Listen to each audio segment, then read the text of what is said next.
Ассаламу алейкум, урматтуу кадырман кыргыз калкым. Жана ошондой эле чет өлкөлөрдө эмгектенип иштеп жүргөн кыргыз мекендештерим. Азыркы интернет айдыңынын өнүккөн заманында үйүңүздө отуруп алып эле сиз кыялданып сатып алайын деп жүргөн үй же автоунаа жөнүндө кененирээк видео маалымат алып турууга мезгил келип жетти. Мына ушундай үгүттө биздин ProdMix каналы сиздер үчүн 2019 жылдан тарта толугу менен кызмат кылмакчы. Видеосында болсо кыргыз коомчулугуна аттын кашкасындай таанымал болуп калган белгилүү Интерес телеканалынын тележурналисти айтылуу Мирбек Айтикеевдин шаарыбыздын Ак Ордо жана Ак Өргө тарабында жайгашкан Достук жан конушундагы жаңы салынган 4 бөлмөлүү жер үй жөнүндө толугураак кенен сиздерге видео маалымат берүүгө аракет кылмакчыбыз. Андыктан видеону толугу менен аяна чейин көрүп, суроолоруңуздар болсо комментарий жазыңыздар, лайк басыңыздар жана ошондой эле каналга жазылууну дагы унутпаңыздар. Ал эми үйөсүнүн номерин болсо биз каналыбыздын ылдый жагына жайгаштырмакчыбыз. Кеттик анда.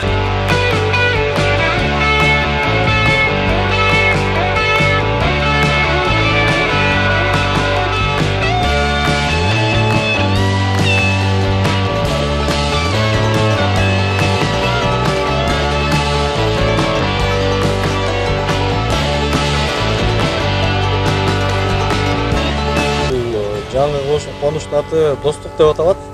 Бул селекция деп илгерки селекционныйдан өткөндөн кийинки ошо Күнтүү тарапты көздөй кетип бараткан жолдо Ак Ордонун жогорку тарабында. Бул жерде өзүңүздөр билгендей тоого жакын өйдөгөнкү район болгондуктан бул жерде абасы таза болот. Бул Достукка кирген негизги көчө. Бул көчө Сары Челек деп аталат. Анан бул жерде негизги ошо бул жака келгенде ошо негизги көчө менен 196 маршрут каттайт. Андан тышкары бул ошол биздин аймакка жакын жерде дагы өйдөнкү жогорку тарабынан 18 автобус 161 маршрутка келет. Ал эми төмөн жагынан Ак Ордо жагынан 231 маршруттук такси кызмат көрсөтөт. Бул жакты жана жогоруда айткандай абасы таза. Айтып жүрүшөт ошол эме аларчанын жели ушул жака уруп турат, ошо Капчагайдан чыккан таза аба келип турат депчи.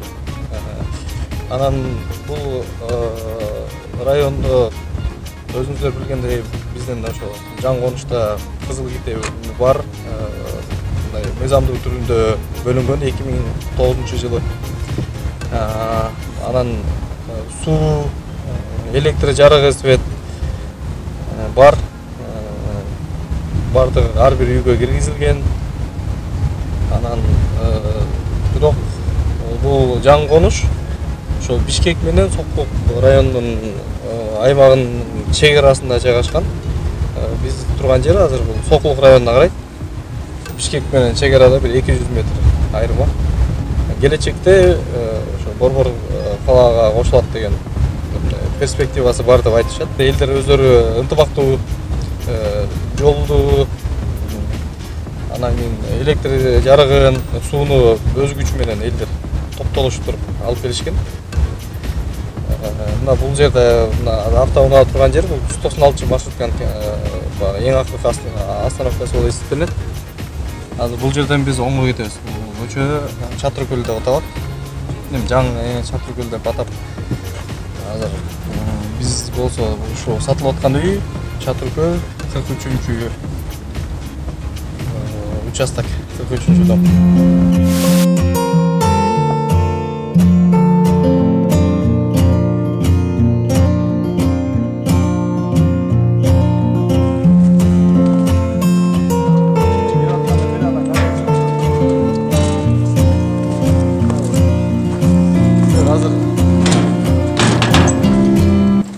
Жашайлык биз көчүп элекпиз да бул жака. Күз мезгилинде бүткөн.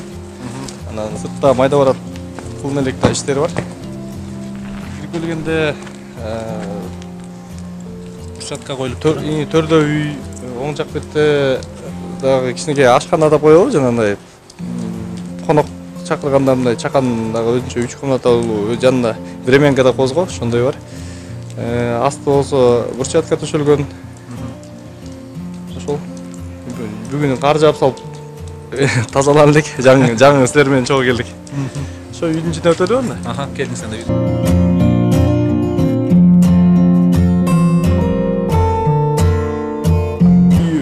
Соңку 1,5 жылда салынган, өткөн жылы күз мезгилинде бүткөнбүз. Үй негизги 4 бөлмө, 2 кире турган жерибиз бар, 2 комната, 2 бөлмө. Андан тышкары жана душ, жана башка жууна турган бир бөлмөсү, от жага турган бөлмөсү. Ошол. Бул жер биз турган жер мына кирген жер, бул жерден азыр ашкана. Үйдүн жалпы аянты 11,5 га 10, 115 квадрат болот. Анан бул жер ошо ашкана, бул эң чоң бөлмө деп айтабыз. Бул 6 узуну, туурасы 5. Атайын чоң кылып салганбыз. Кенен кыргыздар баягы конокту анан ашты жакшы көргөн элебиз деп ошого ылайыкташылган. Өзүнүн дубалы, бай дубалы болсо кирпичтен, андан тышкары эмесин фундаменти, андан тышкары сейсмоустойкий кылып салганбыз. Эмелердин жер титирөөгө туруштук бере турган арматура жана кадимки курулуштун бардык нормалары сакталган. Бул өзүбүз үчүн салынган үй. Ошон үчүн эч нерсени аяк эмеспиз. Сапаттуу материалдарды колдонгонго максималдуу аракет кылганбыз. Ичиндеги жасалгалардын өзүбүздүн жакканын фантазияга ылайыктап бардык нерселерди ошо сапаттуу кылганга, колдон келген кымбат материалдарды алганга аракет кылабыз. Чатыры да ошондой. Ошол эле ичиндеги эшиктери, полу, обойлору барды. Ал эми бул жак болсо жана кичинекей балдардын детский, кичинекей балдардын бөлмөсү, утоочу бөлмө. Ошол жерде эң жөнөкөй кылып бул бөлмөлөр ушундай кылып салган. Бунун аянты деле 3,5 га 4 кылып салган. Анан үйдү жаңы жылытуу системасы, жаңы деп атайын чыгып атат, паук деп коет экен. Ошо жылытуу системасын менен жасаганбыз. Үй бир чака көмбө менен жылытып текшерүүдөн өткөн. Тез арада бир 20 мүнөттүн ичинде жылып калат. Свет менен жылыйт. Ошо уктоочу бөлмө, спальня. Бул дагы кенен салынган, узуну 5 метр, туурасы 4 метр. Бул жерде атайын кенен кылып, анан күнбөй бет кылып салынган, тандалган проектинде. Ошол. Бул жерде дагы эмеректери бар. Балким ошо алуучулар болсо, ошо баары алып берет да. Бул жак болсо, бул зал, конок тосуучу бөлмө. Бул жерде эле ошо узуну 6 га 5 деп салынган. Анан бул бөлмө дагы мындай конокторду күтө турган жер. Дубалдарын өзүңөр көргөндөй мындай бир ак түстө кылганбыз. Анан атайын декоративдүү таштарды чаптап, анан бул жерге мындай сервант кылып жасаганбыз. Айнектен коюлуп, анан ал жерге китеп текче болот да. Китеп текче жана мындай сувенирлерди коюп кое турган кылып.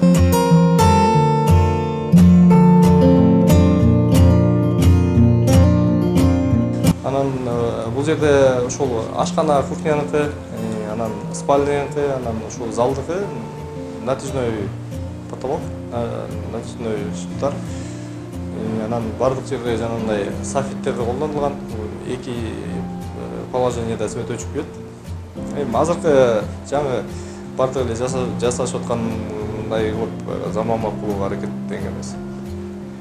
Ошо биздин жаш үй-бүлөнүн колдон келген жасаган баягы салган үйүбүз. Бардыгы өзүбүздүн мээнет күч менен, анан ошон үчүн тамак маңдай тер да. Алган кишиге деле жакшы буйрат деген ойдобуз. Бул болсо санузел деп коет го, ошо жууна турган бөлмө. Бул жакта эле ошол кафелдери жана балдарга тагылган жууна турган эмеректердин бардыгын атайын ак, кара кылып дизайн кылып тандаганбыз. Анан Аристон дагы эң чоң 80 литр жаңылбасам. Эң ошо чоң көп көлөмдөгү суу бата турган кылып ошо суу жылыта турган. Анан бул жерде дагы бир өзгөчөлүгү ошол унитаздын өңүн атайын карагып элден өзгөчөлөнткөнгө аракет кылганбыз. Ошол бул жак болсо жууна турган жер душ. Бул жер дагы ошо жалпы жылыйт. Анан ушул бөлмөнүн ичи анан бут чечип кире турган жер, анан ошо ашкана кухнянын полу жана андай теплый пол деп коет го. Электрик энергия менен полда жылытып да өзүнчө. Теплый пол бар ошо 3 бөлмөдө. Бул жерде баягы от жакпасаң деле пол жылуу болуп турат да. Анан үйдүн ошо биз турган бут чечип кирген жер, анан бул жакта жууна турган бөлмө, анан бул ашкана, аш бөлмө, ошо 3 бөлмөдө пол атайын электрик энергия менен да жылытылат кошумча. Баягы теплый пол корейский система менен салынган. Анткени бул жерге теплый пол койгонусунун себеби уктоочу бөлмө башкадан зыян деп айтышты адистер. Анан бул жер болсо баягы балдар чакка ойноп, ушул жерден тамак аш дайындап, тамак иче турган жер, пол жылуу болсун деп ушундай кылып тандаганбыз.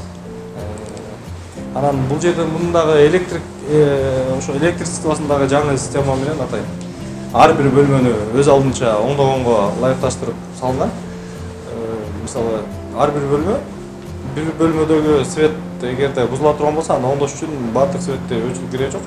Ар биринин өзүнчө автоматы бар. Ошол жерден өчүрүп, өзүнүн керектүү бөлмөнү оңдоп, калган жакта электр энергия бар боло берет. Жылытуу системасы бул топка ошо меш, бул дагы эң чоң көлөмдөгүсү деп алган. Бул негизи бир 160 квадрат үйдү жылыта турган ошол печка экен.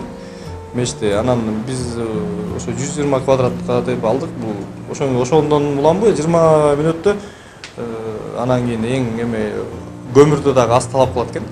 Анан бул жерде градус канча болуп турганы суунун өлчөмү тигил жерден көргөзүлүп турат атайын ченегичи менен.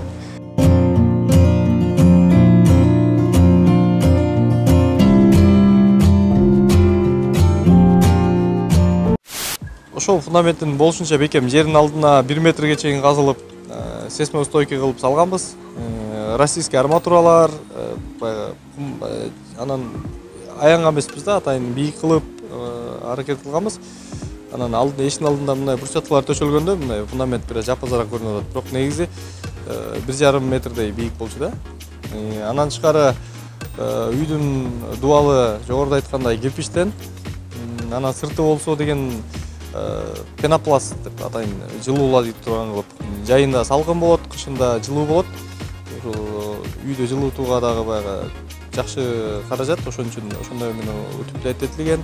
Андан тышкары анын сыртында болсо атайын декор менен.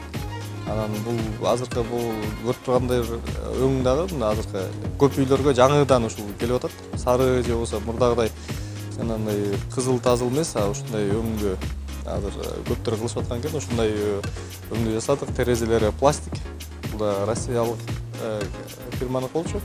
Анан бунун чатыры болсо металл черепица менен жабылган, ошо профнастиль деп коет. Бунун дагы сыры жана краскасы өчпөй турган кымбатын атайын. Анан 5 миллиметр деп коет экен. Бул ошо калың да, калың металлдан. Сайдниктери бардыгы ошо эң кымбатын аракет кылганбыз. Бул үйдү сатыш үчүн эмес, өзүбүз жашаш үчүн салынган үй негизи. Анан суаккычтарынан баштап, айтор жана кар тура турган снегодержатель дейт, ошолордун бардыгын тагылган. Анан бул фундаменти азыр эмелердин баары, материалдардын баары алынып калган, кыш болуп жетишилбей калган. Фундаменти дагы сыртына жана декоративдүү таштар чапталат. Ошонун баары материалдары даяр, жылуулатып. Ошол. Анан азыр бул жерде дагы 3 комната жана временкасы бар жанында. Бул конок күткөндө жана андай эт тартып, жана башка кыла турган нерселер бар да. Азыр ошол жакта кирип көргөзөлү. Временка жана жогоруда айтып кеткендей. Бул да өзүнчө автономный жылытуу системасы. Бул жерде от менен анан электр энергиясы менен жылытылат. Өзүнчө бул 3 бөлмө, бул кирген жерибиз. Анан бунун оң жагы азыр бул оң жагы көрсөңөр болот. Бардыгын эле ичи бүткөн даярдалган болгону азыр мындай материалдарды сактап турган бөлмө болуп турат бул жерге жашабагандыктан. Анан конок тоскондо эт тарта турган жер деп өзүнчө кыргыз үй, кыргыз комната деп атайын ушундай кылып жасаганбыз. Өзүнчө бул да узуну бир топ чоң бул 7-8 метр, турасы 4 метр. Дубалы болсо сирен өңүнө атайын декор деп коет экен, бул декор болуп жасалган. Ошол булар болсо бул турган материалдар ошол жана үйдүн сыртындагы жана бүтпөй калган жерлерин бүтүрө турган. Ошондой. Бул бөлмө болсо мындай чакан бөлмө. Эгерде болот го бизде өзүнчө жатып уктап эс ала тургандай деп атайын ушундай бөлмө бул жер. Анан кыргыздарда бар го жакшы көрөбүз. Чоң үй салып анан кичинекей үй болсо жанында жашай беребиз. Тигил жакта конок келгенде депчи. Ошонтип тургандар болсо, чыныгы кыргыздар болсо бул жакка келип жашай берсе болот. Бул жакка жатып, бул жактан тамак ичип ошого ылайыктуу кышкысын аябай жылуу. Өзүнчө жылытуу системасы бар. Электр энергия коробойт. Чоң бардыгын жылытып отурбайсың да. Бул жагы өзүнчө. Анан бул чоң үйдө, анан бул үйдө суу киргизилген өзүнчө. Бул жерден дагы өзүнчө тирлик кылып конок күткөндө башкаларга ылайыктуу да. Бул жак болсо ошол биздин коробуздун бир жак бөлүгү. Бул жерде эми азыр съемкалар деле даяр эмес эле, бирок эми болочокто очоккана болот. Бул жерде азыр атайын инструменттер керек эмес буюмдар турган жер. Бул жак очоккана болот, печкалар салынат. Бул жакка да суу киргизилген. Ошого дайындалган. Бул жагы болсо атайын склад да, бул кампа. Үстү, асты болсо монолит болуп эме коюлган. Астында жертөлө же болсо погреб деп коебуз го. Ичинде бүт полкалар менен салаттар жана башка вареньяларын консервациялаган тамак-аштарды, оокаттарды коюп турган жер. Үстү ошо монолит кылып атайын бетондоп жасалган. Бул жак болсо отункана, эшиктеги ажаткана, туалети. Бул болсо тапчан жана эгерде мындай аба ырайы сыртта туруп алып отуруп эс алганда жайкы күндө жакшы көргөндөр үчүн жүзүм да өстүргөнбүз. Чоң тапчан, бийик анан чоң кылып жасалган атайын. Турасы 5 метр, узуну 5 метр, турасы 4 метр кылып жасалган. 4 тарабы тең пескоблок менен тосулган. Өзүбүз тосконбуз. 4 тарабы тең ошо курчалган участок. Участок өзү 4,5 сотук, 4,5 сотуктун бардыгы тең ушундай пескоблок менен тегерете курчалган. Бийик, өзүңөр көргөндөй. Адам боюнан бир топ эле бийик да мына. Бул жака оңой менен кирбейт. Андан тышкары үйдүн баасына кызыккандар болсо да айта кетели, бул үйдү $49,000 деп сурап атабыз. Бул эми өзүнө кеткен эле баасы бул. Ушул үйдү салганга кеткен мээнетибиз, каражатыбыз ошол болгон. Анан ошол эле бааны сурап атабыз. Бул шартка байланыштуу сатылып атат. Жакшы мындай ак жолтой үй деп коет го кыргызда. Жакшы үй, ушул жерден келип жакшылыктарды тосуп, жакшылыктуу күндөрдү көрөм десе, алса болот кардарлар. Анан үй дагы бүткөнү бул жерге дээрлик эч ким жашайлык үй.